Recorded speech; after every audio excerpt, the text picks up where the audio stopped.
العلماء كينصحوا الناس في التليفون لا في ديك الموسيقى ديال الرنة، ولا مكتوبة في اللوحة ديال التليفون. ما يكونش فيها قرآن صوت يقرأ ديك الرنة، وما يكونش فيها قرآن مكتوب حتى ما إذا تشعل وجات المكالمة ما يكونش فيها قرآن لا مسموع ولا مكتوب. نعم. العلماء كينصحوا بها، لا ينبغي، لا يجوز، لأنه غتجيبوا شي ظروف أنه في المرحاض أو في مكان نجس ويجي المكالمة ويقرأ قرآن. طيب.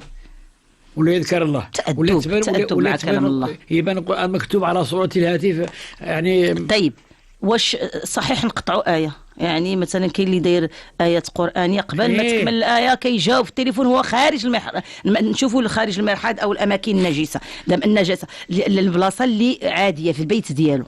هذا من سوء الأدب مع القرآن، هذا سوء الأدب. أنا ديما كنقول الناس في الخطبة أو في الدرس، هذا من سوء الأدب مع القرآن الكريم.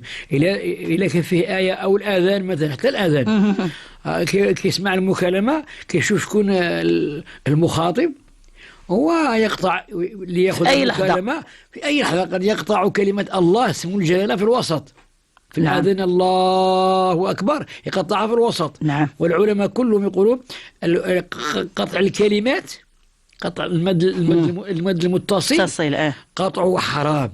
المد المتصل